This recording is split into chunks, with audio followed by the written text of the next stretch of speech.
Alors, l'objectif de cette semaine, c'est de vous présenter tout ce que nous, on a appris sur et la blockchain et la crypto-monnaie au cours de ces 8 derniers mois. Et on a décidé de présenter la crypto-monnaie et la blockchain, pas sous l'angle habituel de donner des définitions, pour la simple et bonne raison que vous avez plein de sites internet qu'on vous donnera demain. Demain, l'objectif, ce sera de parler un peu des différents sites, qu'est-ce que c'est qu'un exchange, enfin bref, les différents acteurs.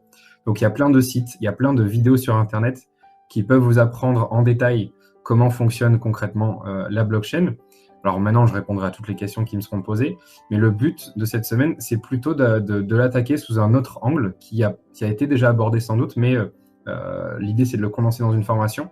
C'est qu'est-ce que la blockchain et les technologies en fait de la blockchain vont changer dans notre manière de trader, dans notre manière d'investir et dans notre manière de générer des revenus. Donc, ce sera principalement le fil conducteur de cette semaine. Donc, l'idée, c'est en même temps d'apprendre et puis de voir quelques cas, des applications, ce qui se fait actuellement, les limites de ce qui se fait actuellement, les limites en termes de régulation, en termes de sécurité, en termes de morale. Parce que vous allez voir qu'avec la blockchain, on peut trader des êtres humains. Donc, voilà, l'idée, c'est que toute cette semaine, on va parler un peu de ça. On parlera bien évidemment de stratégie de trading. Et pareil, sous l'angle de la blockchain et de la crypto, comment est-ce que la crypto peut nous apporter, enfin, quel type d'opportunité de trading peut nous apporter la crypto.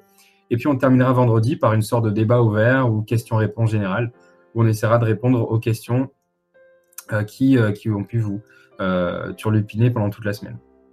Alors, le cours d'aujourd'hui porte sur la définition d'une blockchain, d'un smart contract, d'un token et d'une crypto-monnaie. Comme ça nous permettra d'aborder du coup la semaine avec les bonnes bases et je vais essayer de simplifier au maximum pour que tout le monde ici puisse bien comprendre ce que c'est qu'une blockchain. Alors, une blockchain, il faudrait, pour que vous compreniez bien, que vous imaginiez un livre. C'est un livre dans lequel je vais écrire absolument tout ce qui se passe.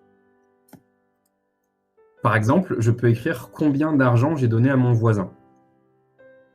Je peux écrire aussi quel temps est-ce qu'il a fait aujourd'hui. Je peux aussi écrire, par exemple, le dernier score du match PSG-Barça. Bref, c'est un livre dans lequel, à chaque fois qu'il se passe quelque chose, je décide de l'écrire et de le noter.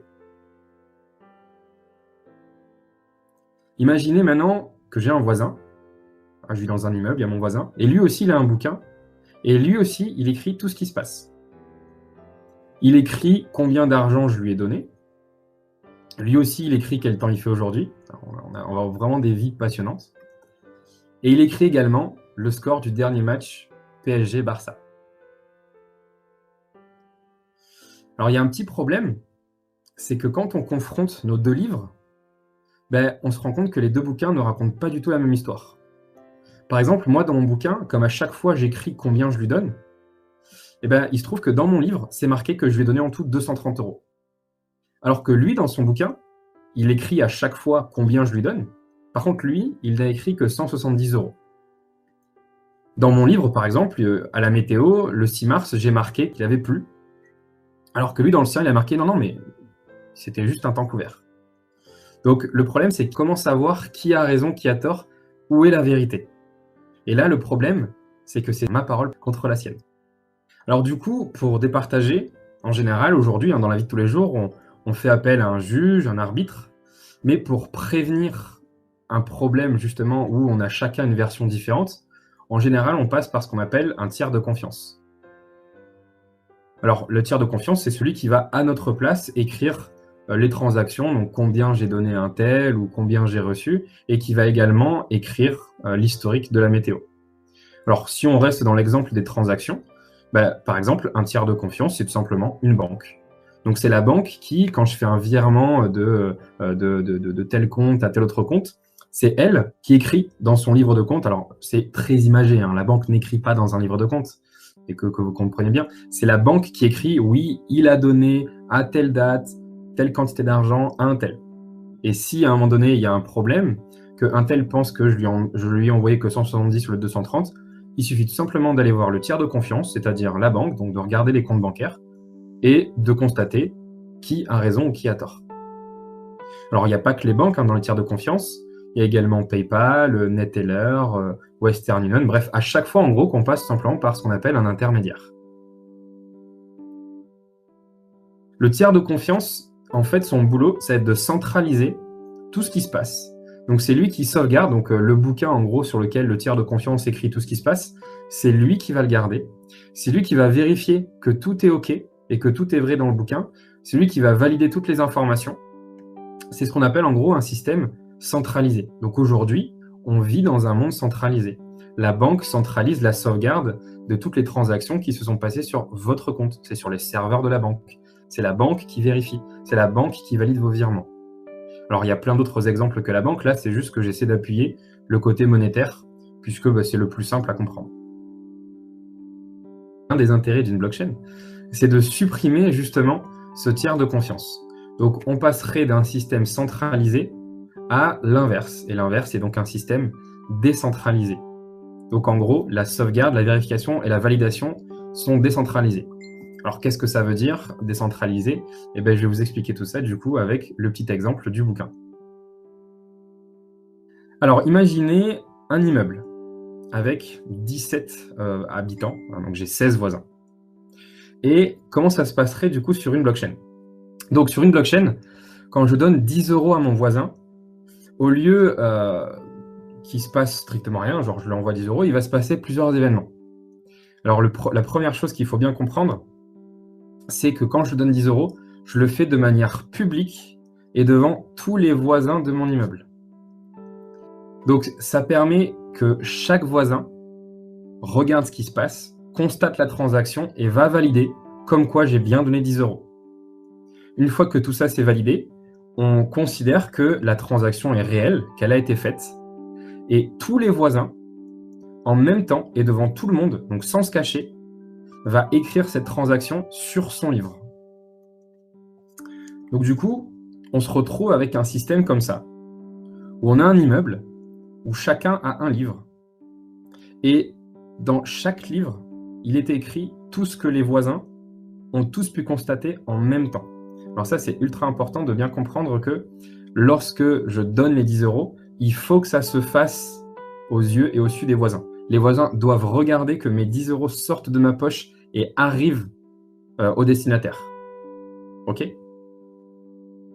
Donc, une fois que chaque voisin a regardé et a vu que je donnais le billet à l'autre, dans ce cas-là, ils disent tous « c'est bon, on a vu ». Donc, tu as bien donné 10 € à ton autre voisin, on valide la transaction et elle est réelle. Et maintenant, pour la marquer, on va l'écrire sur notre livre, donc chacun a son livre de compte, pour bien signifier que cette transaction est bien réelle et ça y est. Donc ce sont tous les voisins, ensemble, qui valident la transaction. Alors, dans les faits, on n'a pas besoin que tous les voisins, les 17, regardent et vérifient. En fait, on a juste besoin de la majorité. Donc en gros, s'il y a 9 voisins qui peuvent valider et que 8 autres voisins ne sont pas là, c'est pas grave, ça suffira largement. Par contre, s'il n'y a que 3 voisins qui ont validé, c'est pas assez. Il faut au moins que la majorité des voisins aient vu que je donnais les 10 € à cette autre personne et puissent dire « Ok, c'est bon, le mec, il a bien donné 10 € à l'autre personne. » Ensuite, chacun écrit publiquement et en même temps sur le livre. Ça aussi, c'est important. C'est-à-dire que quand on valide la transaction, il faut que chaque voisin en même temps prenne son stylo et écrive sur le livre « Ok, Pascal a bien donné 10 € à telle date, à telle heure à Jean. » Il faut qu'ils le fassent tous en même temps. Et surtout, il faut que tout le monde puisse voir ce que chacun écrive, de sorte à ce que personne n'écrive quelque chose d'autre. Par exemple, on ne pourrait pas écrire « Pascal a donné 30 € à Jean ». Non, parce qu'il faut le faire devant tout le monde. Donc vous ne pouvez pas tricher, vous ne devez pas tricher.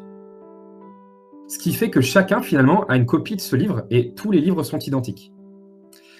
Ces livres sont consultables par tout le monde. N'importe qui est dans cet immeuble peut à tout moment consulter les livres de n'importe qui. Du coup, tout le monde, à tout moment, peut vérifier toutes les transactions qui ont été écrites et donc validées. Et tout ce qui est écrit sur ce livre, c'est la vérité. C'est la vérité pourquoi? Parce que rappelez-vous, pour écrire sur ce livre, il faut d'abord que tout le monde ait acquiescé et dit « Oui, je l'ai vu de mes propres yeux. Il a bien donné les 10 €. Et puisque je l'ai vu et que les autres l'ont vu, dans ce cas, je vais l'écrire sur mon livre. Et donc, tout ce qui est sur le livre, c'est la vérité. Et comme j'écris ce livre devant tout le monde et que tout le monde peut vérifier que j'écris bien ce que j'ai vu, dans ce cas-là, c'est l'exacte vérité. Alors c'est ça qu'on appelle un système décentralisé.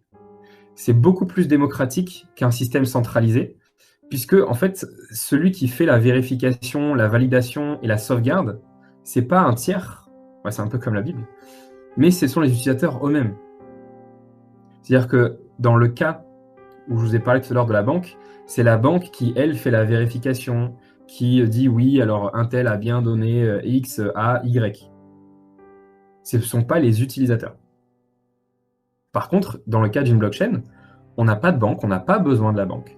C'est chaque membre, donc chaque habitant de cet immeuble, qui s'occupe de la vérification.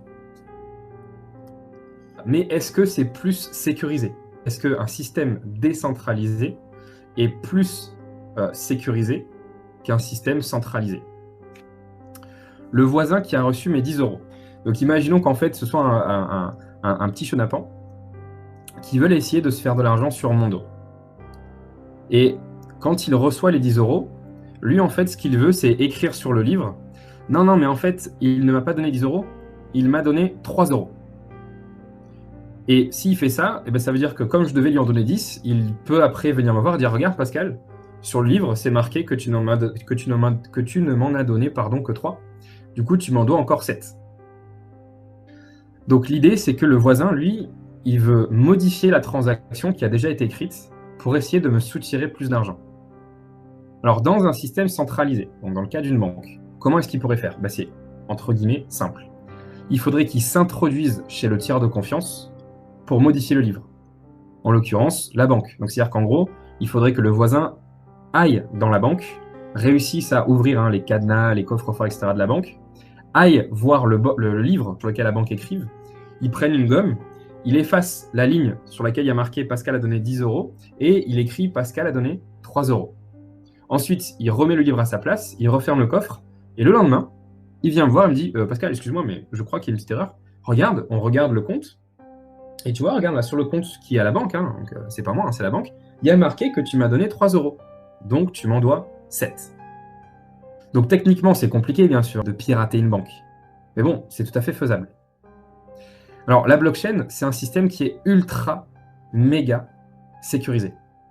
Non pas parce que la blockchain utilise une technologie de malade, genre un truc alien qui est impossible à hacker parce qu'il y a un code ultra compliqué ou une technologie qui dépasse en fait l'humanité. En fait, ce qu'il y a de magique et de magnifique sur la blockchain, c'est que c'est ultra sécurisé juste grâce à des petites astuces.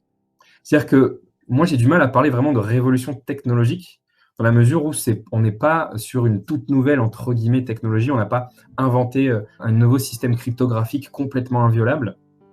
Non, vous allez voir qu'en fait, on a juste mis des petites astuces qui sont toutes bêtes, qui paraissent même un tout petit peu archaïques, parce que franchement, quand vous allez voir comment fonctionne la sécurité du blockchain, vous allez dire, putain, mais c'est vachement archaïque ce truc. Et c'est ça qu'on appelle la technologie. Donc c'est ça que je trouve magique sur la blockchain. Alors en gardant l'exemple du livre, je vais vous expliquer en quoi est-ce qu'un système décentralisé, en tout cas la blockchain, parce qu'il y a d'autres types de systèmes décentralisés, est l'une des choses les plus sécurisées au monde. Alors d'abord, parce que c'est décentralisé. Alors ça veut dire quoi? Dans un système décentralisé, j'ai oublié le D, il existe en fait de nombreuses copies du livre. Chaque voisin de l'immeuble en a une. Il y a Sam tout à l'heure qui parlait de la Bible. La Bible, c'est un livre qui est, entre guillemets, décentralisé. C'est-à-dire qu'il existe une copie de la Bible dans quasiment tous les foyers des pays ultra cathos. Et si on remonte il y a 100 ou 150 ou 200 ans en arrière, dans quasiment tous les foyers européens, tu avais une Bible, un truc comme ça. Et c'était tout le temps la même copie. C'est-à-dire que la Bible de mon voisin était la même que la Bible qui était chez moi ou chez ma grand-mère. Ce qui fait que si quelqu'un voulait réécrire la Bible, bon courage. Parce qu'il faudrait qu'il aille dans les foyers du monde entier pour changer ce qu'il y a écrit dans la Bible. Tu penses bien que c'est hautement impossible. Et ça, c'est le premier niveau de sécurisation. C'est simplement la décentralisation. Alors reprenons l'exemple de notre immeuble, qui est plutôt à taille humaine. Donc le voisin, s'il veut modifier la transaction, donc s'il veut écrire « Ouais, non, mais en fait, il m'a donné 3 euros au lieu de 10 », comment est-ce qu'il doit s'y prendre? Il faut tout simplement qu'ils réussissent à s'introduire chez moi, mais aussi chez 16, les 15 autres voisins. Donc il faut qu'ils réussissent à s'introduire chez les 15 autres voisins pour modifier le livre de chacun. Donc, premier niveau de sécurité, la décentralisation. Comme il existe une copie dans chaque appartement, eh ben, il va falloir que mon voisin malhonnête rentre par effraction dans chacun des appartements. Autant te dire que c'est quand même assez compliqué. Tu peux à la limite rentrer dans un ou deux appartements, mais dans 15 appartements, ça va être un peu compliqué. Donc ça, c'est le premier niveau de sécurité. Le deuxième niveau de sécurité, c'est mon préféré. C'est ce qu'on appelle le hash. Alors, ce qu'il faut comprendre, c'est que le livre, chaque page du livre est un tout petit peu particulier. C'est pas une page traditionnelle où tu as juste du texte, etc. Chaque page est divisée en 3 parties. Tu as donc une en-tête, un corps de page et bien sûr un pied de page. Alors, il y a quelques petites particularités qu'il faut bien comprendre pour bien comprendre à quel point une blockchain est sécurisée. Tout d'abord, la première règle dans mon livre, c'est que dans mon livre, dans la partie du corps, je ne peux pas écrire plus de 7 transactions. Il n'y a pas la place. Il y a juste 7 emplacements pour écrire 7 transactions. Lorsque j'ai écrit mes 7 transactions, je ne peux plus rien écrire. Du coup, je dois tourner la page et je dois écrire une toute nouvelle page. Alors, il y a une autre règle qui dit que si jamais je ne suis pas arrivé à écrire 7 transactions au bout de 5 minutes, je tourne quand même la page. Donc en gros, pour tourner une nouvelle page, il faut soit que j'ai écrit 7 transactions, soit que 5 minutes se soient écoulées.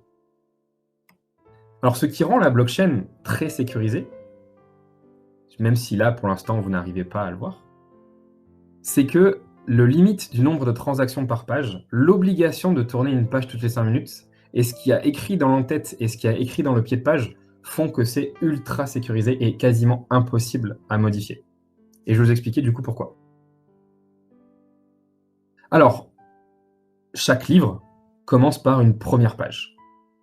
Alors disons que l'entête de la première page, même si c'est pas vrai sur une blockchain, mais là c'est dans mon bouquin, donc c'est moi qui décide, l'entête de la page est vide. La première page. Ensuite, sur le corps, je vais donc écrire 7 transactions. En tout cas, 7 informations. Jean a donné 5 € à Ben, Jean a donné 6 € à Josh, Jean a reçu 7 € de Sophie, Arnaud a prêté 10 € à Ben, Sophie a trouvé 9 € par terre, Édouard a donné 17 € à Jean et Karine a remboursé 7 € à Ben. Une fois que ces 7 transactions sont écrites, je n'ai plus la place et du coup, il faut que je tourne la page. Ensuite, il y a le pied de page. Alors, dans le pied de page, je vais faire quelque chose qui est assez particulier. Je vais écrire en tout petit, mais vraiment minuscule, l'intégralité de la page. Donc, je vais réécrire ces 7 transactions, mais en tout petit minuscule. C'est compris pour tout le monde? Donc ça, c'est la structure de mon livre. En tête, la première page est vide. Ensuite, le corps. Une fois que j'ai écrit mes 7 transactions, il faut que je tourne ma page. Ou alors, si 5 minutes se sont écoulées, il faut que je tourne la page également. Et ensuite, dans le pied de page, il faut que j'écrive en tout petit tout ce qui est écrit sur ma page. Donc du coup, je passe à la deuxième page. Donc la deuxième page, je réécris du coup mes transactions. Enfin voilà, l'animation est un peu foirée. Alors la deuxième page, ce qui va rendre du coup la blockchain ultra sécurisée, c'est que sur l'entête, je vais réécrire le pied de page de la page précédente. Bon, c'est tout con, mais c'est la règle que j'ai décidée. Donc l'entête de ma première page est vide. Par contre, l'entête de ma deuxième page reprend l'écriture miniature de la première page. Ce qui signifie en gros que dans l'entête de la première page, j'ai toutes les transactions qui sont écrites sur la première page. Ensuite, j'écris donc mes 7 transactions. Karine a gagné 50 € au loto, Karine a remboursé 9 € à Ben, Karine a donné 7 € à Sophie, Jean a donné 6 € à Arnaud, Jean a emprunté 2 € à Karine, Sophie a donné 8 € à Arnaud, et enfin, 7e transaction, Karine a joué 2 € au loto. Et je vais faire pareil. Sauf que cette fois-ci, dans mon pied de page, je vais réécrire toutes les informations de ma page. Donc je vais réécrire à la fois l'entête, qui était déjà miniaturisée, et je vais miniaturiser les 7 dernières transactions, et je vais mettre tout ça dans mon pied de page. Donc, au niveau de mon numéro 2, donc la page numéro 2, j'ai toutes les transactions de la page numéro 2, plus toutes les transactions de la page numéro 1. Mais j'ai tout miniaturisé, et du coup, ça donne ça. Est-ce que c'est OK pour tout le monde? Est-ce que vous avez compris, du coup, comment fonctionnent mes pages? Les pages de mon bouquin. Super. Alors maintenant, je vais vous expliquer, du coup, en quoi c'est ultra sécurisé. Imaginons maintenant plusieurs pages. On va dire 5 pages. Donc, si vous avez bien compris, voilà comment mes pages vont être écrites. Donc, sur la première page ici, j'ai mes 7 transactions. Alors, au lieu d'écrire 7 transactions pour gagner du temps, j'ai écrit un grand A majuscule. Dans mon pied de page ici, je vais donc écrire un petit a minuscule qui symbolise le fait que j'ai réécrit en tout petit toutes les transactions présentes dans le corps. OK? Ensuite, sur la page numéro 2, je réécris donc le petit a. Donc en gros, le pied de page est repris dans l'entête. Et ensuite, j'écris toutes les transactions B, donc 7 transactions encore. Et du coup, dans le pied de page, je vais miniaturiser l'entête, donc petit a, et le corps, petit b. Ensuite, la page numéro 3, l'entête, je vais tout simplement reprendre mon pied de page, donc A et B, en minuscule. Ensuite, je vais écrire les transactions C majuscule, et dans mon pied de page, je vais reprendre AB minuscule plus C minuscule. Donc là, à la 3e page, mon pied de page commence quand même à avoir pas mal de transactions. Si on réfléchit bien, la page numéro 3, si je la lis, je peux avoir tout l'historique des transactions des pages précédentes. Je n'ai pas besoin de regarder les autres pages. Ensuite, il y a la page numéro 4. Et puis, il y a la page numéro 5. Et du coup, quand on arrive à la page numéro 5, on se rend compte quoi? Que l'entête de la page numéro 5 reprend le pied de page de la page numéro 4, donc A, B, C, D. Donc en gros, l'entête reprend les transactions qui ont été faites à la page 4, 3, 2 et 1. Donc en gros, mon en-tête, c'est toute l'historique de transactions. Et le footer, donc le pied de page, reprend tout l'historique des transactions des pages précédentes, plus celui de la page 5.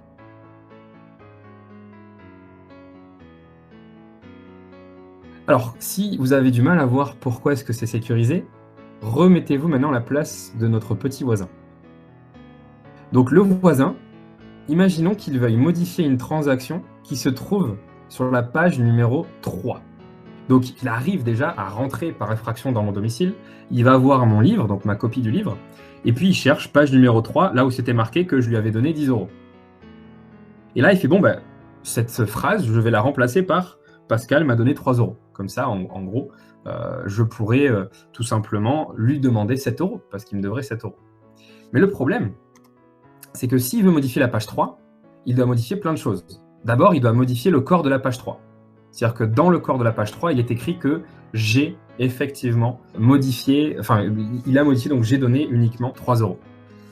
Mais puisqu'il change la page 3, toutes les transactions vont changer. C'est-à-dire que puisque là, où avant c'était marqué Pascal a donné 10 €, du coup dans le footer ici, alors je vais dire footer, c'est plus rapide, footer et header, désolé pour les francophones. Donc comme dans le footer, c'était marqué aussi, parce que n'oubliez pas, le footer de chaque page récupère toutes les transactions de la page. Donc dans le footer, c'était marqué Pascal a donné 10 €. Donc il faut qu'il modifie le footer. Plus il faut qu'il modifie le corps. Mais n'oubliez pas, la page numéro 4, il y a aussi marqué Pascal a donné 10 €. Donc il faut aussi qu'il modifie la page numéro 4. Il faut qu'il modifie le header. Et il faut qu'il modifie le footer. Parce que le footer, il y avait marqué aussi Pascal a donné 10 €. Et il faut qu'il fasse pareil pour la page 5. En fait, il faut qu'il modifie toutes les pages qui sont après la page qu'il veut modifier. Imaginez le travail que ça va donner à ce pauvre petit mec. Il va devoir modifier le corps et le pied de page de la page 3, l'entête et le pied de page de la page 4, l'entête et le pied de page de la page 5. Et n'oubliez pas qu'il doit faire ça sur tous les bouquins de l'immeuble. Donc ça veut dire qu'il faut qu'il réussisse à rentrer dans 17 appartements, qu'il trouve le livre, qu'il aille à la page numéro 3, qu'il modifie la page 3, la page 4, la page 5. Et n'oubliez pas, toutes les 5 minutes, une nouvelle page se crée. Donc s'il n'a pas réussi à faire ça en 5 minutes, il va y avoir la page numéro 6 à modifier, puis la page numéro 7, puis la page numéro 8, et ainsi de suite, et ainsi de suite, et ainsi de suite. C'est tout simplement impossible. Impossible de modifier une page. Attention, c'est pas impossible de modifier une page. C'est impossible de modifier une page alors qu'il y a déjà d'autres pages après. Modifier la page numéro 5, c'est pas très très compliqué. Il suffit tout simplement de modifier le corps de la page 5 et de modifier le footer de la page 5. Bon, ça reste quand même compliqué parce qu'il faut le faire quand même sur les 17 autres bouquins, mais c'est déjà plus humain. Par contre, modifier la page 4, c'est plus compliqué. Modifier la page 3, c'est hautement impossible. Modifier la page 2, c'est mission impossible. Et modifier la page 1, c'est même pas imaginable.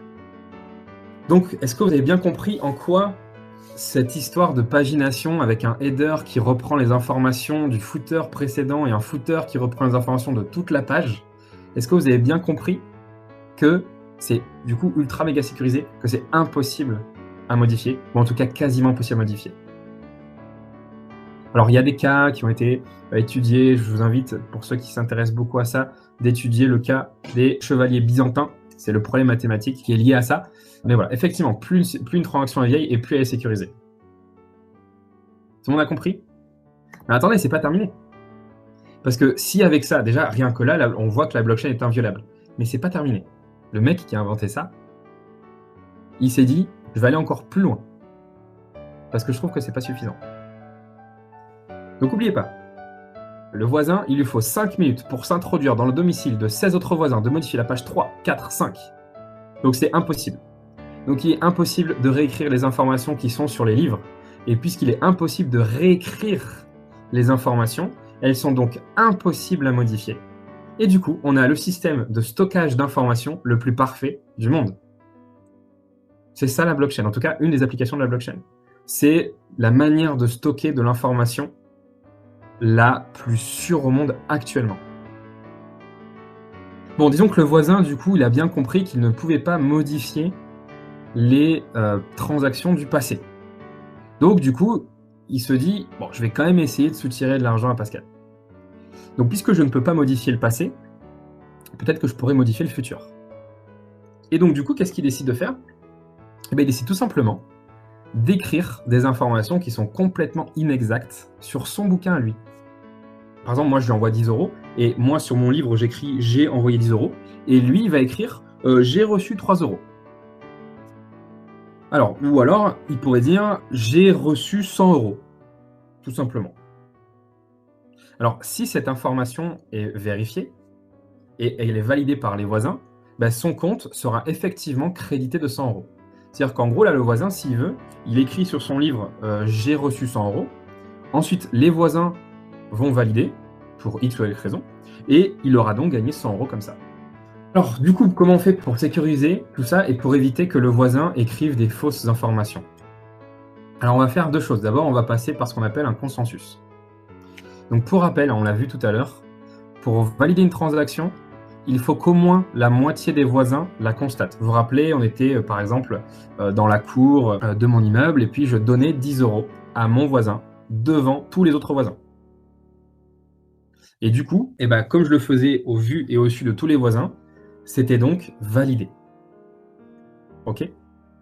Donc, puisque je dois avoir les yeux de tous mes voisins pour constater, de fait, pour écrire une fausse information, c'est tout simplement inutile. Parce que si j'écris sur mon livre « Ouais, je viens de recevoir 100 €, tous les voisins ils vont regarder, ils font non, où est-ce qu'ils sont tes 100 €, montre-les-moi, moi j'ai rien vu. Et comme le voisin sera incapable de prouver, de montrer qu'il a bien reçu les 100 €, il est juste écrit, du coup tous les voisins diront non, mais nous on valide pas ce que tu as écrit, donc tu dégages. Donc grâce au consensus, comme il faut que tout le monde, en tout cas la majorité des habitants de l'immeuble, aient vu de leurs propres yeux et pu valider, vérifier, toucher, etc. la transaction, si du coup à un moment donné le voisin veut introduire une transaction frauduleuse, il ne peut pas. Parce qu'encore une fois, pour mettre une fausse transaction et dire « oui, j'ai reçu 100 €, il faut que tout le monde la valide. » Donc ça, c'est la première sécurité. Alors la deuxième sécurité, moi je l'ai appelée la preuve du triathlon. Alors ça, c'est la sécurité qui est la plus drôle pour moi. Pour décourager encore plus le voisin. Parce que donc non seulement le voisin, ça ne sert à rien qu'il écrive une fausse transaction. C'est-à-dire s'il écrit on m'a donné 100 €, comme tous les autres voisins ne valideront pas, du coup c'est inutile. Mais bon, on s'est dit c'est encore pas suffisant. Donc on va encore rajouter quelque chose. On va rajouter la preuve de triathlon. Donc pour décourager le voisin, voilà ce qu'on va dire. Si tu veux écrire dans le bouquin, que ce soit une vraie ou que ce soit une fausse transaction, il faut d'abord que tu aies couru un triathlon.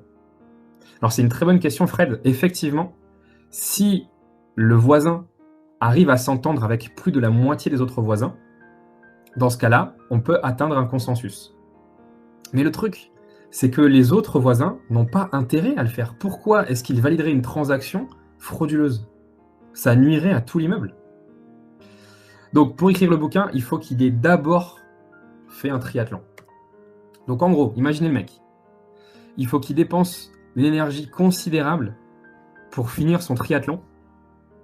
Et finalement, du coup, le mec fait oh, je laisse tomber quoi. À quoi ça sert qu'il faut que je cours un triathlon pour écrire sur ce bouquin et que de toute façon, après, il va m'être refusé la transaction parce que quand je vais le montrer à tous les autres, ils vont dire non, mais attends, moi, j'ai pas vu cette transaction. Et en plus de ça, il peut même pas tricher avec le triathlon parce qu'il faut qu'il court le triathlon devant tout le monde. C'est-à-dire qu'il faut que tous les voisins aient vu qu'il a bien couru le triathlon. Alors, est-ce que vous avez compris pourquoi c'est non seulement impossible de réécrire les livres et extrêmement compliqué d'écrire des choses fausses dans ce livre? Alors, c'est important que vous ayez tout bien compris pour que vous compreniez quand même la blockchain qui est la base de cette mini-formation d'une semaine. T'as pas trop compris le triathlon? C'est tout simple. Si tu veux avoir le droit d'écrire sur le livre, il faut d'abord que tu m'aies montré, que tu m'aies prouvé que tu fasses un triathlon. Si tu n'as pas couru le triathlon avant, tu n'as pas le droit d'écrire sur le livre. C'est impossible. Par exemple, le stylo pour écrire, il se situe à la ligne d'arrivée du triathlon. Effectivement, comme dit Anthony, pas grand monde n'écrira sur ce livre. Alors, qui est-ce qui, du coup, voudrait courir ce fameux triathlon? Uniquement les gens qui ont un intérêt à ce que ce système décentralisé soit tout simplement le plus sécure possible. Et donc, les gens vont vraiment dépenser de l'énergie pour sécuriser tout ça. Bon, vous avez bien compris que tout ça, c'était que des métaphores. Qu'il n'y a pas de livre, qu'il n'y a pas de voisin, qu'il n'y a pas d'immeuble, qu'il n'y a pas de triathlon, qu'il n'y a pas de page. Donc du coup, comment est-ce qu'on passe d'un bouquin à une blockchain? Donc la blockchain, on pourrait dire que c'est une sorte de super gros bouquin qui est distribué dans le monde entier. Par exemple, pour le Bitcoin, il y a 30 000 bouquins actuellement à peu près. Donc 30 000 livres qui sont distribués à peu près dans le monde entier. Qui sont donc inviolables, infalsifiables, incorruptibles, immuables et démocratiques. Alors maintenant, on va redonner les définitions. Un voisin sur une blockchain, on appelle ça un nœud, ou on peut aussi parler de mineur. L'immeuble, c'est le réseau. Le livre, c'est une base de données. Une page, c'est un bloc. Le lien entre les pages, le lien entre le footer et le header de la page suivante, c'est la chaîne, d'où le mot bloc, chaîne. Le texte minuscule, tout petit, écrit dans l'entête et dans le pied de page, en réalité, c'est un hash avec l'algorithme cryptographique SHA-256. Alors, qu'est-ce que c'est que ce truc? L'algorithme SHA-256, je vous invite à taper sur Google générateur SHA-256. C'est très drôle et impressionnant.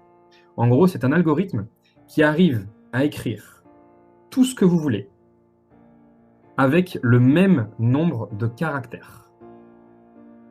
Alors, je vais donner l'exemple pour que tout le monde comprenne. Mais c'est plus facile à comprendre si vous tapez sur Google générateur SHA-256. Donc, si par exemple, je voudrais je voudrais cryptographier mon prénom, donc Pascal, et que je voudrais le cryptographier dans un algorithme qui transforme Pascal en un mot de 3 lettres. Ça serait par exemple ABC. Si je veux cryptographier toute la Bible entière, donc je ne sais pas combien il y a de pages dans ce bouquin, ni combien il y a de mots, et bien grâce à mon procédé cryptographique, ça serait aussi 3 lettres. Ça serait par exemple EFD. Donc alors c'est peut-être pas un super exemple avec 3 lettres, mais bon. Donc ce principe cryptographique, c'est tout simple. Ça permet de transformer n'importe quelle chaîne de caractères, qu'il y ait une lettre ou 10 milliards de lettres, en tout simplement un nombre très prédéfini de caractères. OK? Alors vraiment, amusez-vous, tapez sur Google pour que vous compreniez mieux parce que ça sera trop compliqué à expliquer sans exemple avec ça. Donc tapez sur Google générateur SHA-256 et tapez une lettre, par exemple la lettre A, et regardez comment la lettre A va être cryptée. Et tapez maintenant une phrase bonjour et vous voyez comment elle va être cryptée. Et pour bien comprendre pourquoi est-ce que c'est ultra super, tapez maintenant bonjour mais avec un S à la fin. Et comparez les deux codes. Comparez le code bonjour et bonjour avec un S et vous regarderez et vous verrez que le code est complètement différent. OK? Donc je vais vous amuser avec ça. Alors, 5 minutes. Vous savez, les pages qui se tournent toutes 5 minutes. Ben là, en gros, c'est un bloc qui est créé toutes les 10 minutes. 7 transactions. Vous savez, j'avais dit que chaque page ne pouvait comporter que 7 transactions. Et ben, sur la blockchain, alors attention, j'ai oublié de préciser, ici, je parle de la blockchain du Bitcoin. Hein, vous verrez qu'il y a plusieurs blockchains. Donc, cette transaction sur la blockchain du Bitcoin, c'est 1 mégabit. La preuve de marathon ou de triathlon, c'est la fameuse preuve de travail, donc la proof of work. Valider, c'est ce qu'on appelle, enfin, c'est miner, quoi. Hein, voilà. Donc, quand on valide une transaction, on mine. Donc, est-ce que vous avez compris, du coup, ce que c'est qu'une blockchain? Donc, vous remplacez tout ce que je viens de vous dire par tous ces mots, miner, réseau, base de données, bloc, blockchain, hash, enfin, en tout cas, algorithme SHA-256, 10 minutes, 1 mégabit, preuve de travail et miner. Est-ce que tout le monde a bien compris ce qu'est une blockchain? Donc, qu'est-ce qu'on peut dire de cette blockchain? C'est que c'est l'invention qui est la plus démocratique, la plus sécurisée, la plus parfaite. Alors, il y a quand même quelques problèmes, bien évidemment, mais ça, on pourrait y revenir vendredi.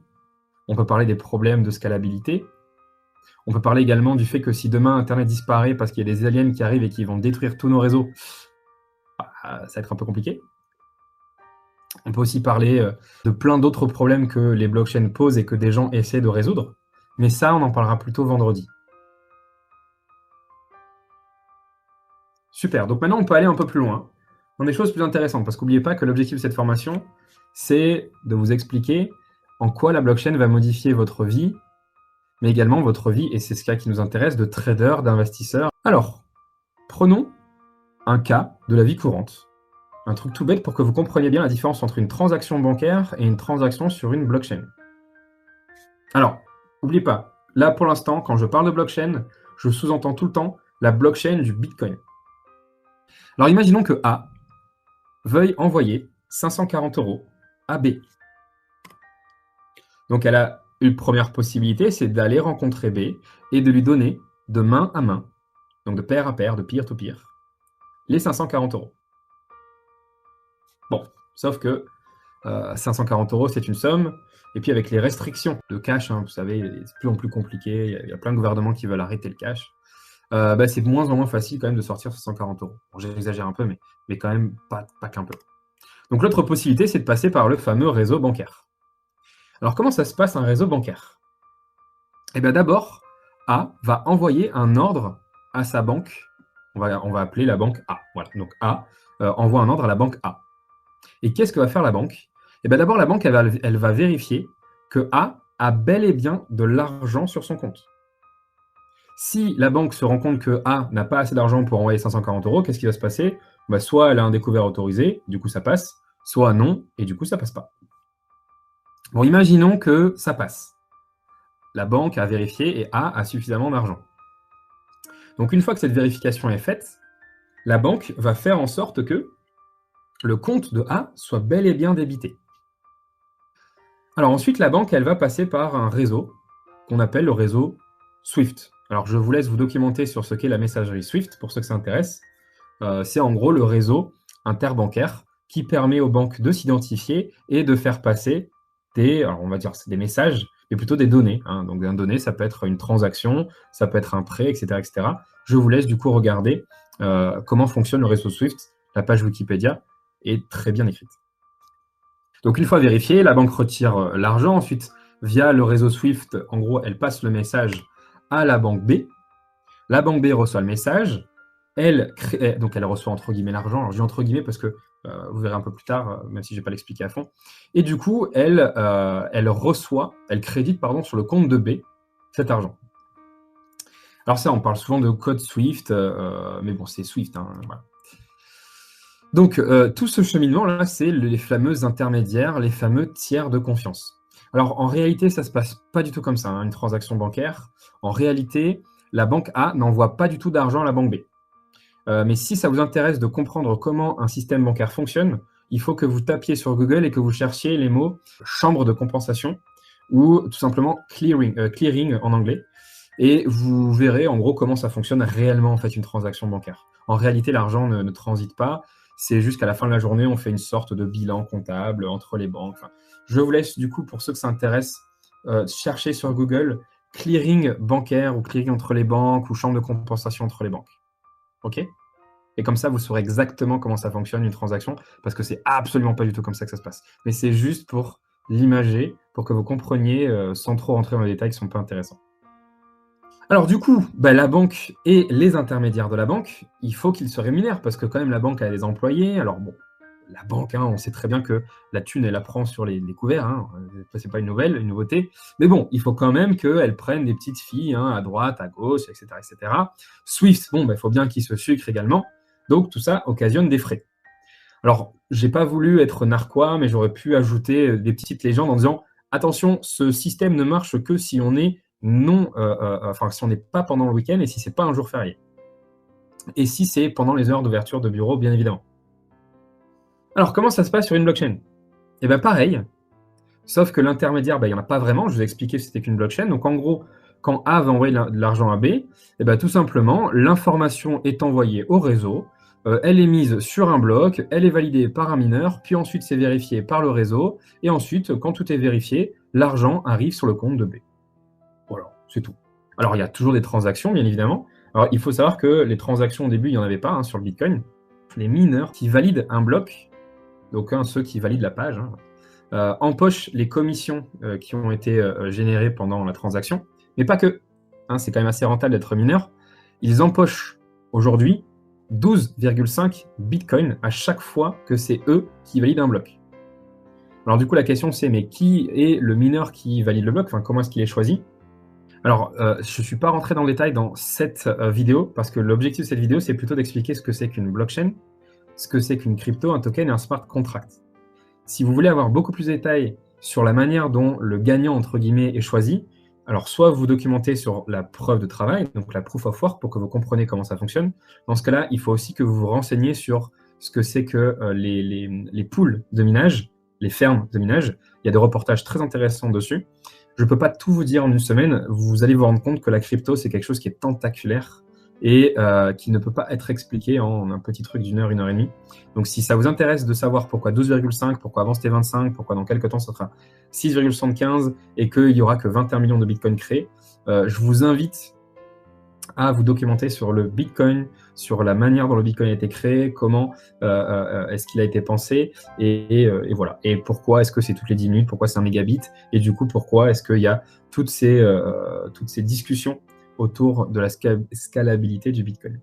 Donc le mineur qui valide le bloc, hein, qui est choisi par la blockchain, il gagne 2,5 Bitcoin. Je vais faire les calculs pour savoir combien ça fait. Aujourd'hui, ça fait pas mal. C'est ça le processus de création du Bitcoin.